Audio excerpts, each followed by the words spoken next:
हम तमाम शिक्षकों से अपील कर रहे हैं और जो खंड खंड में बटे हुए हैं नेता उनसे भी अपील कर रहे हैं। हमारा कोई नेता प्रायोरिटी नहीं है, यहाँ शिक्षक प्रायोरिटी है, जिसके लिए जो बच्चों को पढ़ाते हैं उनकी मैं बात करता हूँ। जातीय जनगणना का विरोध करना स्टार्ट कर दिए हैं तमाम शिक्षक लोग, क्या लगता है पूरे बिहार से बंद हो जाएगा? नहीं, जातीय जनगणना का शिक्षक विरोध नहीं करते हैं, उनसे आप दबाव देके आप काम लीजिएगा और उनको एलिमिनेट कीजिएगा, उसका विरोध कर रहे हैं। इसको ट्विस्ट करने की जरूरत नहीं है।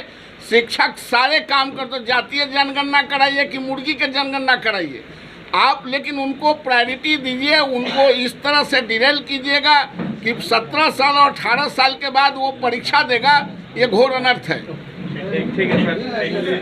CMR लड़का खिलावल हो गया का? वो तो बच्चा खिलाने गए थे। बात नहीं होगी, संघर्ष होगी, बात नहीं करना है, बात उनको स्वयं बात आगे बढ़ाना है। हमारे शिक्षक भूल नहीं जाए, इनको ईंट से ईंट बजा के ये 5,000 से 50,000 पढ़ाए हैं और फिर इनको ईंट से ईंट बजा देगी हमारे शिक्षक। इनको भ्रम में नहीं रहना चाहिए। जहां 5 लाख और 7 लाख परिवार सड़क पर खड़ा रहेगा, कोई भी लोकतांत्रिक सरकार आंख मूंद के नहीं चल सकता है। आप लोगों के खिलाफ ये विपक्षी एकता को एकजुट कर रहे हैं।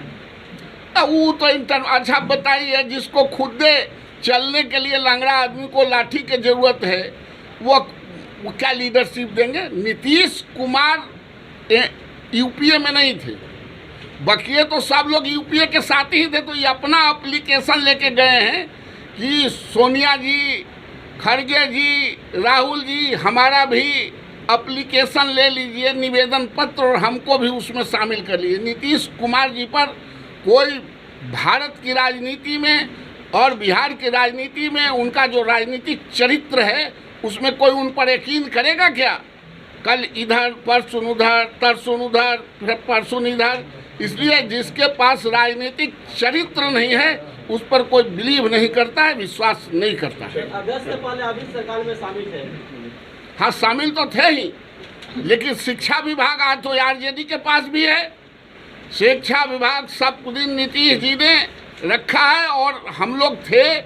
तो आपको जानकारी होनी चाहिए कि नीतीश कुमार को आज जितना बुलंदी से कंडेम कर रहे हैं, उतना ही बुलंदी से सदन से सड़क तक मैं उनको कंडेम करते रहा हूं और इसी डर से भागे हैं। महागठबंधन कह रही है कि मेरिट वाले अब शिक्षक आएंगे। पहले जो मेरिट वाले नहीं थे वो घूस देकर के भी आ जाते थे, अब मेरिट वाले होंगे तमाम शिक्षक। ये जो पहले परीक्षा लिए थे, दक्षता परीक्षा लिए थे, उसमें सब नीतीश जी सबसे घूस लिए थे। नीतीश जी घूसखोर है, क्या कहना चाहते हैं ये आरजेडी के लोग कि नीतीश जी घूसखोर हैं, करप्ट हैं? अरे उन्होंने ही परीक्षा लिया, दस्ता परीक्षा लिया है, टीईटी लिया है, एसटी लिया है, और अब आप कह रहे हैं कि घूस दे के आए। तुम तो नीतीश जी के यहाँ ना पॉकेट में घूस जा रहा हो। घूसखोर की सरकार होगी या नीतीश जी घूसखोर होंगे, करप्ट होंगे? उस टाइम तो अभी थे ना। हम लोग तो हमेशा उनका विरोध करते रहे, हम थे, इसीलिए इतने लोगों की बहाली हो गई थी।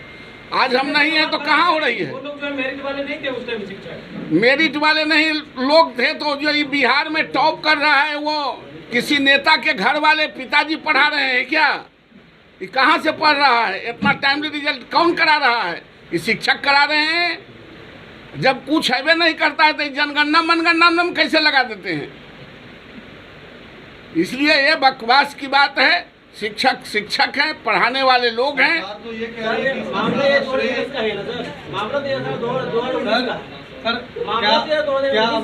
तमाम संघ 2023 में बना है उसको वापस लेने के लिए राज्य सरकार से मांग करते हैं। ये जो नियमावली बनी है, ये भारत का पहला एक ऐसा राज्य है जहां अब 3 तरह के नियमावली लागू होंगे। पहला, जो पूर्णकालिक शिक्षक पहले से हैं उनका एक नियमावली। दूसरा, जो नियोजित शिक्षक हैं खंड खंड में जो बांट के नीतीश कुमार की सरकार ने किया था वो। तीसरा, जो टीईटी और एसटीईटी के नाम पर जो परीक्षा ली गई थी आवेदकों से शिक्षक बनाने के लिए, उसको निरस्त करके अब बिहार पब्लिक सर्विस कमीशन को ये नियुक्ति की बात करते हैं। दो तीन सवाल उठता है साथियों।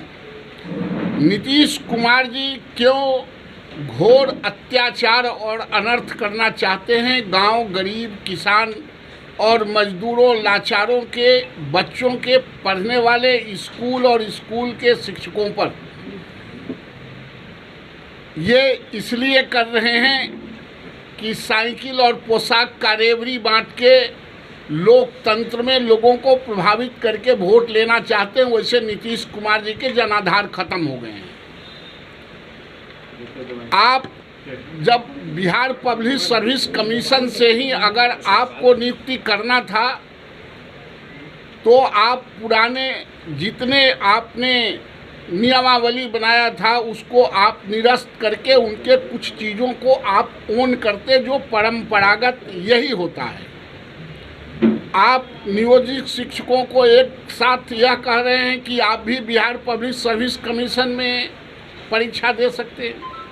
17 साल, 16 साल, 15 साल और 18 साल से जो शिक्षक बच्चों को पढ़ा रहे हैं वो जब जाएंगे बिहार पब्लिक सर्विस कमीशन में परीक्षा देने के लिए, उनके 17 साल के जो वरीयता है, जो अनुभव है, उस गौण हो जाएंगे।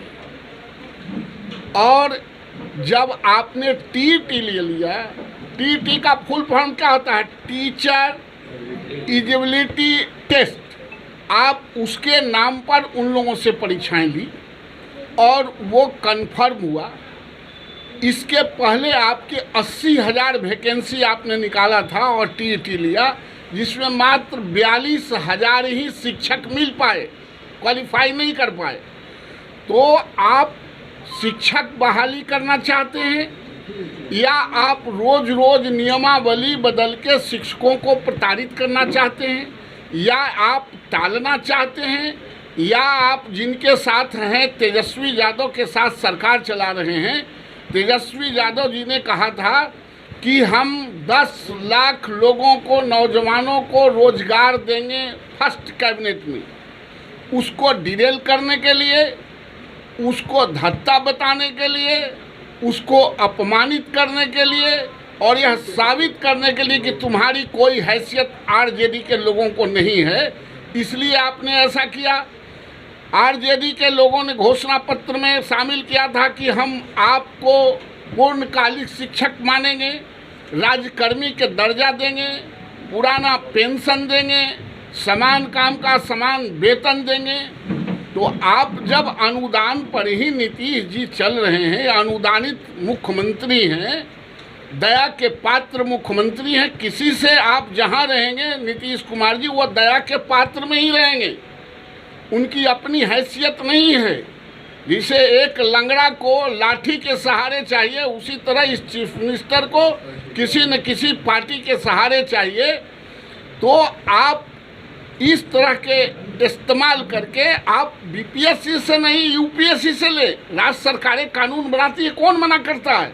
लेकिन जब आप परीक्षा ले लिया टीटी तो उसके बाद आप बीपीएससी में भेज रहे हैं बिहार पब्लिक सर्विस कमीशन में, इसका मतलब डिनायर दे रहे हैं। ज़रूरत आज शिक्षकों का है स्कूलों में, अब साल 2 साल आप लेट करना चाहते हैं, आप इसको धत्ता बताना चाहते हैं। और पता नहीं राज्य सरकार को और नीतीश कुमार जी को शिक्षकों से क्या एलर्जी है, शिक्षा से क्या एलर्जी है। आप प्राइमरी से लेके सेकेंडरी तक, +2 तक और कॉलेज में भी देखेंगे, विश्वविद्यालयों में आज बिहार के बच्चे वही पढ़ रहे हैं जो लाचार के बच्चे हैं, जो गरीब के बच्चे हैं, जो गांव के बच्चे हैं, जो किसान के बच्चे हैं। एक भी संपन्न परिवार के बच्चे नहीं पढ़ते हैं और उसका नाजायज फायदा सरकार और अधिकारी मिलकर उठा रहे हैं। कोई अधिकारियों के बच्चे, राजनेताओं के बच्चे नहीं पढ़ते हैं। इसलिए ये शिक्षा में रोज और शिक्षक पर रोज प्रयोग करते हैं। प्रयोग के नाम पर, ये सहयोग के नाम पर प्रयोग करते हैं और प्रयोग के नाम पर अपने पावर का दुरुपयोग करते हैं और प्रताड़ित करते हैं। इसलिए मैं तमाम शिक्षकों से आह्वान करता हूँ, वैसे शिक्षक जो टीईटी पास करके और जिनको 5 बार 7 बार राज्य सरकार ने कहा कि हम आपका मेरिट बना रहे हैं, हम आपको फलना दिन नियुक्ति करेंगे, आपको आगे नियुक्ति करेंगे, और उसके बाद बिहार पब्लिक सर्विस कमीशन को भेजना एक घोर अनर्थ है। शिक्षक जहां हो तब तक संघर्ष करते रहें नीतीश कुमार के खिलाफ, जहां कहीं भी हो, स्कूल में हो, कॉलेज में हो, घर पर हो, चौराहे पर हो, जहां हो वहीं से इनके खिलाफ बगावत की आवाज़ बुलंद करनी है। तब तक जब तक इस नियमावली को वो शिथिल नहीं कर दें, वापस नहीं ले लें, तब तक इनको ईंट से ईंट बजाते रहना है। इस सरकार को बता देना है कि इस लोकतंत्र में जो गरीब के बच्चों को पढ़ा के 21वीं सदी के लिए तैयार करता है, वो इस तरह के पाखंड निर्मित करने वाले सरकार के मुखिया को हमारे शिक्षक पढ़ाने के लिए तैनात और तैयार रहेंगे। इनको इतना बेहतर पढ़ा देना है कि राजनीति में ये जो अनुदान पर चल रहे हैं उसके लायक भी नहीं रहे। तमाम शिक्षकों से, बिहार के तमाम शिक्षकों से इस घोर अनर्थ के खिलाफ, नियोजित शिक्षकों से मैं आह्वान करता हूं, और ये जो विद्यार्थी जो इसमें जिनके नियुक्ति 7वें चरण में होना था, जो परीक्षा देकर टीटी पास किया है, उनकी बहाली हो, यह मैं राज्य सरकार से मांग करता हूँ।